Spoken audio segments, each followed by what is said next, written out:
This is the Lifestyle Business Owner Show, where we talk about the street smarts of small business. Your hosts are Aaron and Mayumi Muller, owners of 8 companies that run without them, and founders of the LBO Academy. It's your turn to discover how you can own a business that runs without you. Now, here's Aaron and Mayumi. Hello, everyone. You're listening to Aaron Muller with the Lifestyle Business Owner Show, where we talk about the street smarts of small business. If you can't listen to this entire show today, you can always go to lboradio.com. That's lboradio.com and get this episode and any other previous episode.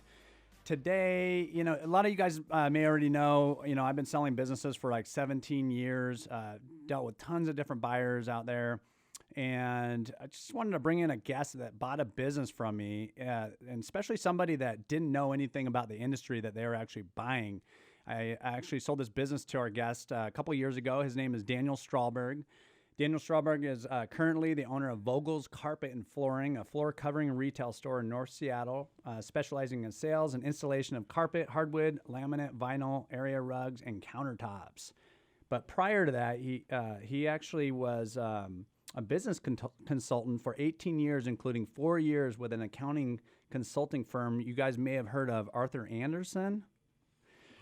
He has a broad range of business experience, including in management, accounting, financial analysis, operation management, process improvements, and strategic analysis. And so we're going to talk to him about what it was like to actually buy a business. So Daniel, oh, wait a minute. Before I say that, we also have my co-host, Mayumi Muller. She's not only my partner in business, but also my partner in life. And I would never have the success I do if I didn't have her by my side. Mayumi, I'm so sorry for forgetting about you, baby. Keep it coming. How can you forget and about me? She's so beautiful, and I get to look at her every day. Good recovery. Good recovery. No, thank you, honey. I appreciate those kind words. Daniel, welcome to the show. We are so happy to have you here this afternoon. Thank you very much. Glad to be here. Yeah. So let's get started. Yeah, so I met Daniel a couple years ago. Came in, he wanted actually consulting work done, right? You were just looking to buy a business and you didn't really know what you wanted.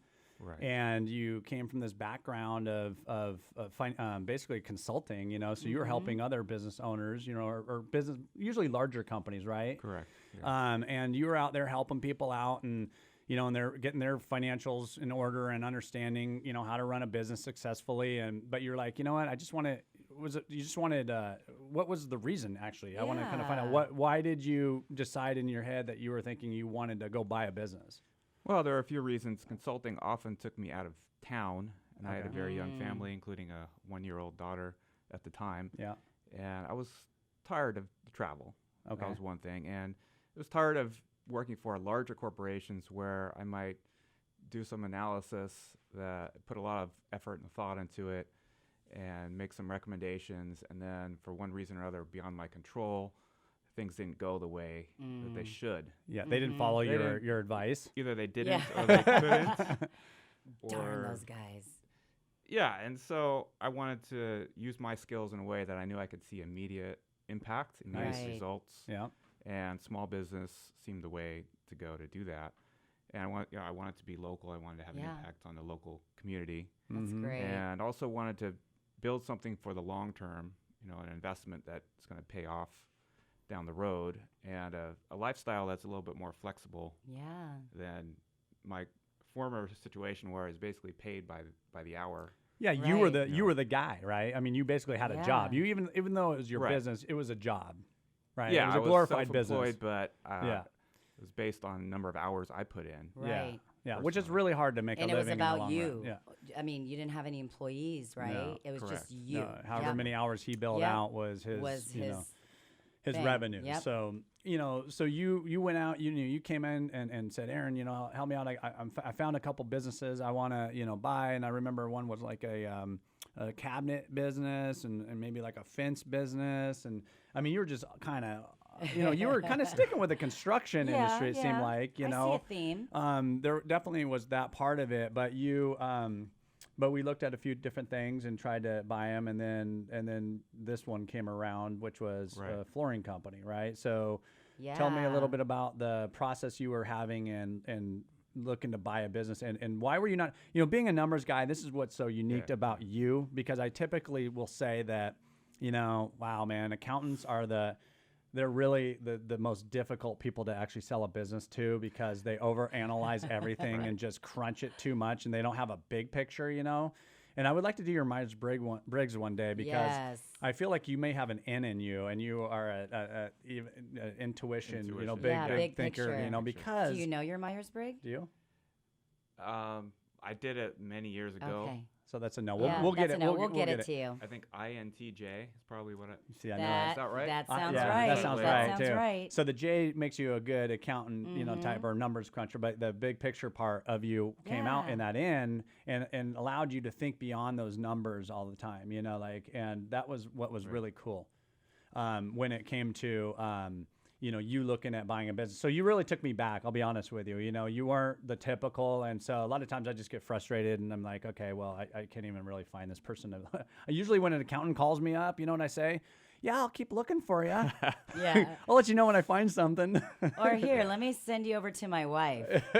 Exactly. She's my business partner. So tell us how you all of a sudden were thinking, I want to buy into construction, and you didn't have the fears. Let's talk about how you didn't have really a lot of fears when you were buying a business, man. And this is how we're teaching people how to buy businesses all the time and be successful. So help them out.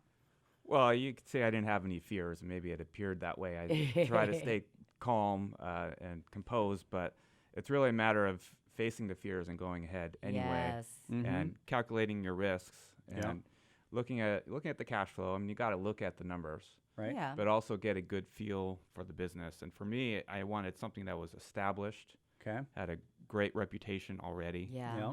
had a good team of employees already. So most of the hard work of building a business from scratch was already done. And so all I had to do was Smart come guy. in and not screw it up, Yep. essentially. And Yeah. if I was able to do that and manage it correctly, I'd have a good cash flow from it. And, Right. I saw that from the numbers. Yeah, buying a business takes a little bit more time and effort, actually a lot more than buying, say, a piece of property. Yes. Right. But the potential returns are far greater Yep. if you manage it correctly.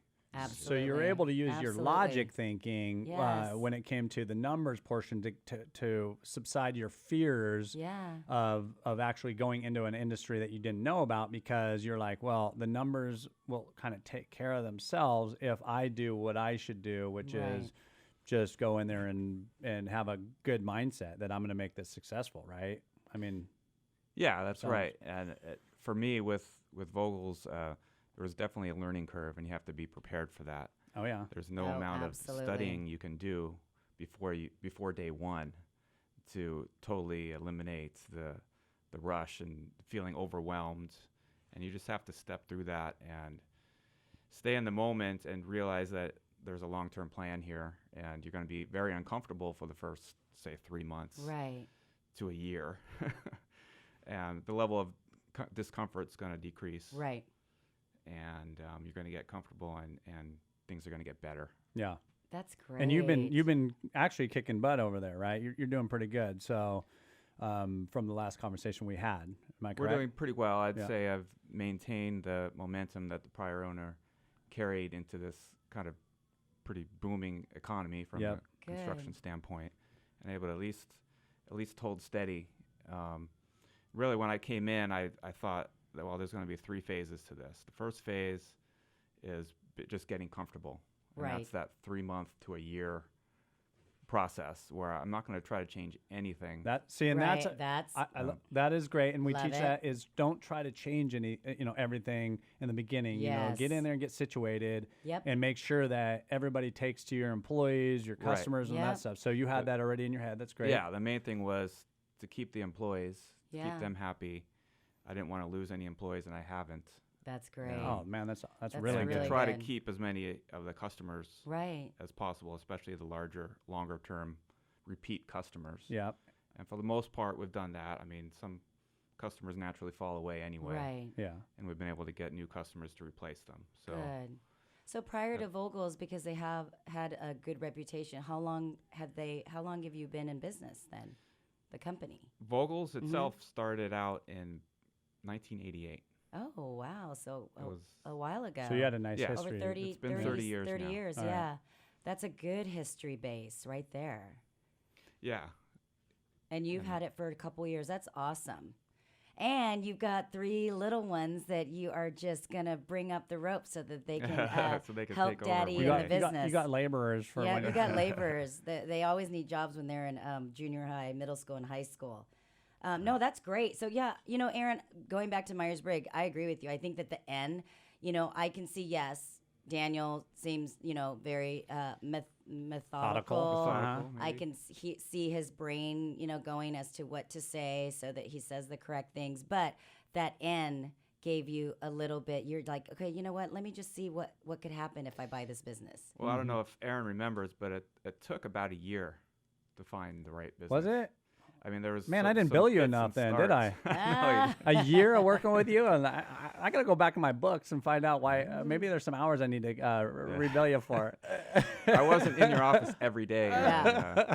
during that year. But it was a process because It it was a does, and that's process. actually great that you bring that up because Yeah. it does take time to You find can't the be right business, impatient, right? And look at you found the Yep. right one. Exactly, Well, you found the right I one. think there was many businesses that I took a close look at. Yes. There was 3 that I actually put an offer in. Yeah. The first one, we didn't agree on the numbers. My bid was too low. Yeah.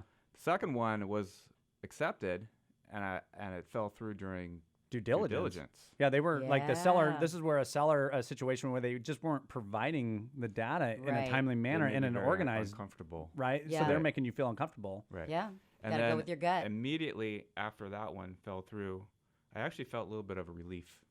Yeah. And then like the next I didn't want you to buy day that one in the is first when place. Vogels appeared on the radar. Oh, the next It day. was It was almost like it was maybe not literally the next day, but it was right after that. I was just recovering. and it was the right fit. Recovering, I was like, Aaron, what am I going to do now? I know. You got to find me something else. I was really geared up to go. I can't It's remember. like when you're wanting to go. did it's you like you saw it and told me about it? I don't think I brought it to your attention. Did I? I think or- I saw it. Yeah, and then I brought it, and actually, Well, it's you funny. know what? oh, We're talking with Daniel Stralberg. He is the owner of Vogel's Carpet and Flooring. You can reach him at, you can contact him at vogelscarpet.com or at 206-782-0908. He is a business owner. He's just brought 2 years of business. Oh, I said the wrong number. 206. 782-0909. 0909. I'm sorry. So we will be back to talk with Daniel here in a few moments. You can follow the Lifestyle Business Owner Show on Facebook and Instagram and also on our lboradio.com. We'll be back with more of the Lifestyle Business Owner Show after this brief break here on AM 1580. The Answer. Log on to lboradio.com while you listen to the Lifestyle Business Owner Show. Now, back to Aaron and Mayumi Muller.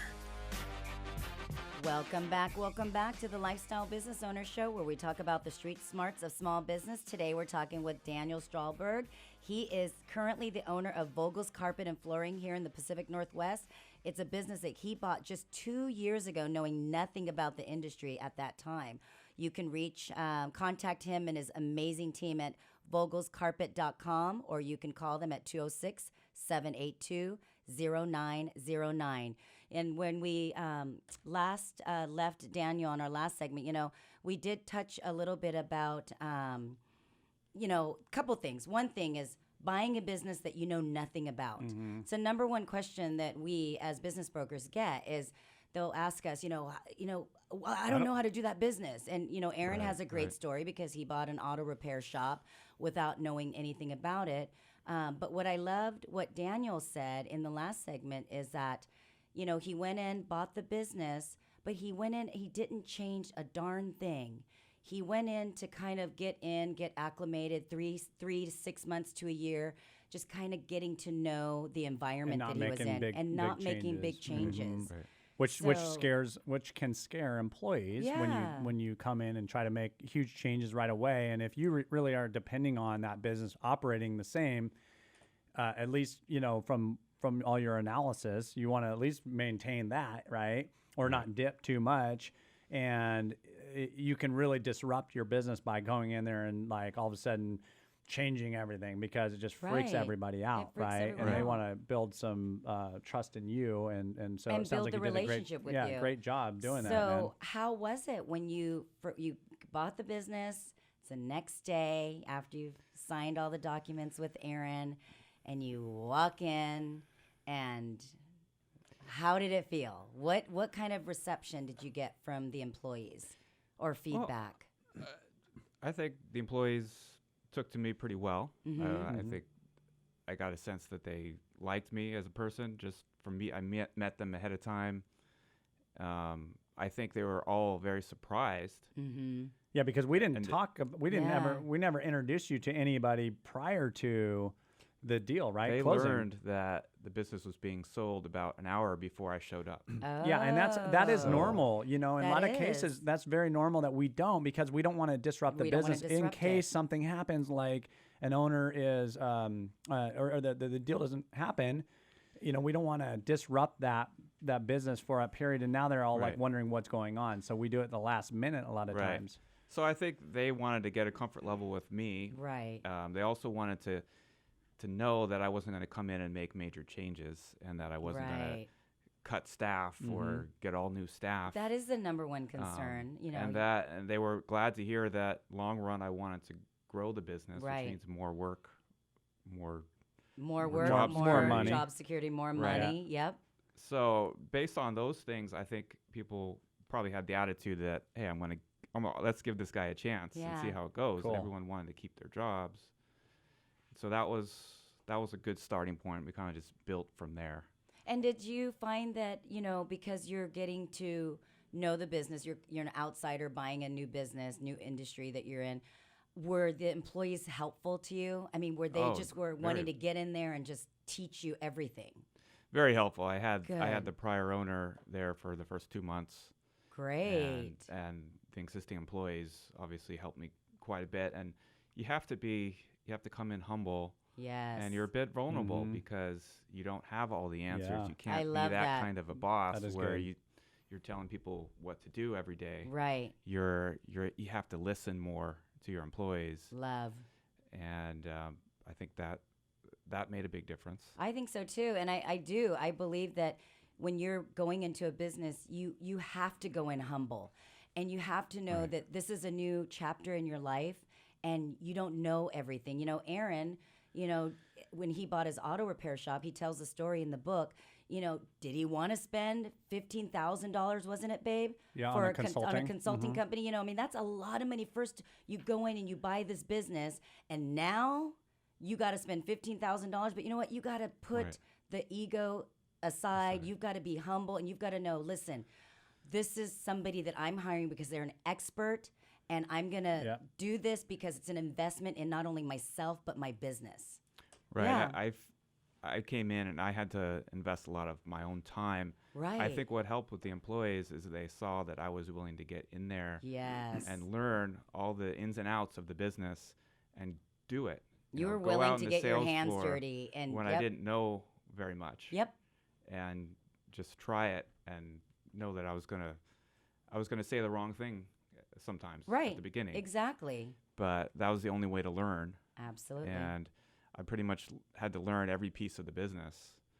And if I wasn't willing to do that, I think it would have been more of a struggle. I Yep. agree. And that's I what totally we talk agree. about. You know, we talk about like Totally in our agree. book, it's like spend 12 months in that business every day Yep. working Yeah. in it. You know, we're Yep. not saying become a lifestyle business owner overnight, right? It's about 12 months of Yep. Right. getting in that business, really understanding it so that you can actually be an effective lifestyle business owner, right? And that's what you've done. I mean, you've even created efficiencies in your business too, right? Where you never had them before. Like some of your programs, I know that you built some spreadsheets and different things and different, or you maybe even got some accounting software, Got a sales, new point of sale stuff. software. Yeah. So has that helped or not? That has helped. Yeah, I would say so. We're still working through some process improvement initiatives, and Mm-hmm. that's pretty much the second phase after the getting comfortable phase. Is Exactly. let's fine tune this business. Let's get our processes down. Yep. Let's get additional people on board and incorporate them to prepare the groundwork for what's next, which is hopefully growth and continued development of the business. That's awesome. You know, and you know, sometimes it's trial and error. You Oh, know, very and, much and so. like you said, you know, sometimes you'll say the wrong thing on the phone in the beginning, and they, you know, might correct you. And my husband's really good at that. When I say the wrong thing on the phone, he's really good about correcting me. Stop. But Stop it, honey. I, Stop. You just I said that am wrong. open to learning because there are certain areas that my husband is the expert in, and so I'm open to This that. is why I put earmuffs on when she's talking. See, he's not even listening to me. Okay, so on the flip side, now you've gone in, your employees, they see that you're in there, you're getting in the nitty-gritty, you're there, the hours are there, they trust, you've built that trust. How was it like with the customers? I Well- see a smirk on his face. Well, that was the part that I was probably the most nervous about. Well, are my biggest customers going to not continue with Vogels? Mm-hmm. But also some of that came from the seller being a big part of the sales, right? Wasn't he kind of a salesman That's in the the company? other challenge that I had was the owner was also the top salesperson. Yeah, I mean, this was a Every super day. leap of faith, man. I mean, Yeah. Daniel's not like a natural sales guy, right? I mean, he's a numbers guy. You're a systems guy. Right. And I, so- I'm also a customer service oriented Yes, guy. yes. So you utilize that's- that. You utilize Nice. that. That's That's what his strength. that's what got me through. I love it. Because in my consulting's all about customer service. It's about Absolutely. understanding the needs of the needs of the client, Mm-hmm. and going above and beyond what they need. And sometimes they don't even know what they need, but Yeah. anticipating that and doing everything it takes. And so it's I found a lot of similarities. I mean, these were people coming in buying flooring, but in some regard, it didn't really matter what they were buying. It's about how they're treated. Yes. Mm-hmm. And Absolutely. the experience they have when they walk in Yes. our store, and all throughout the process until their flooring's installed. Yeah. The way that Absolutely. we treat them, the way that we keep them in the loop, and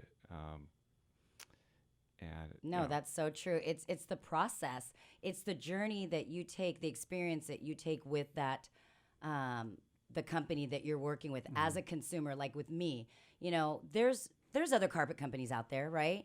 I can pick anyone. I can pick any paint company, but really, it's all about customer service and the experience and the great customer service that you have with that vendor that you're Right. working with.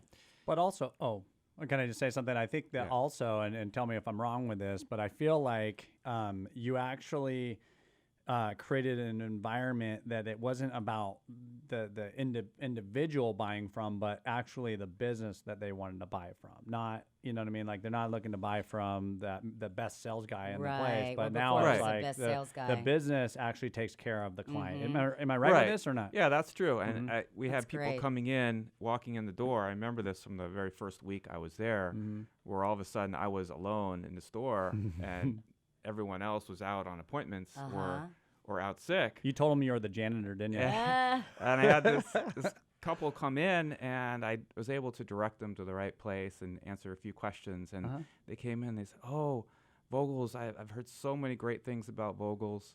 Your service is excellent. I've read all your reviews. Nice. I'm going to buy from you no matter what. I already know what I want.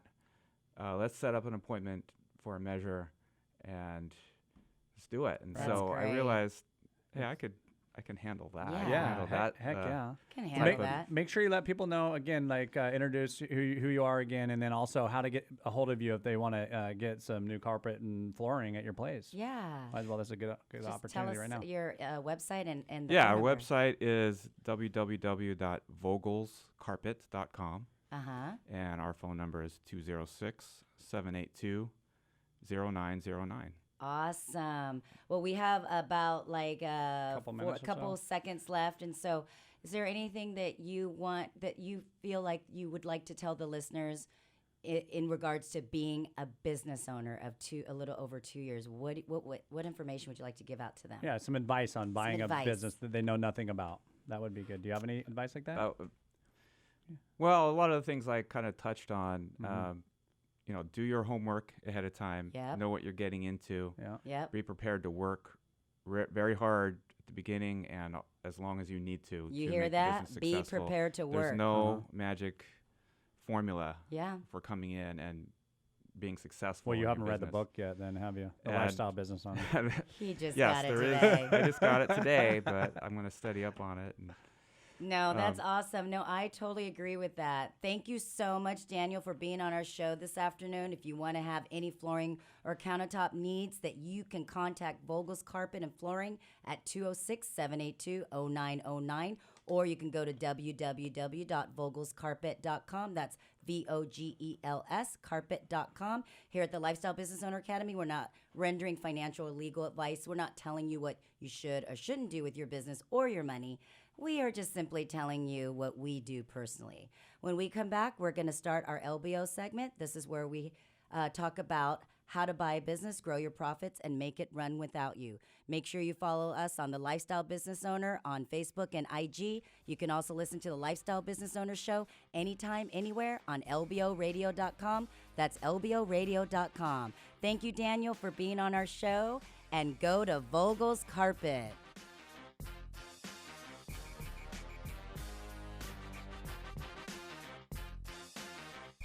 The Lifestyle Business Owner Show continues after this on AM 1580.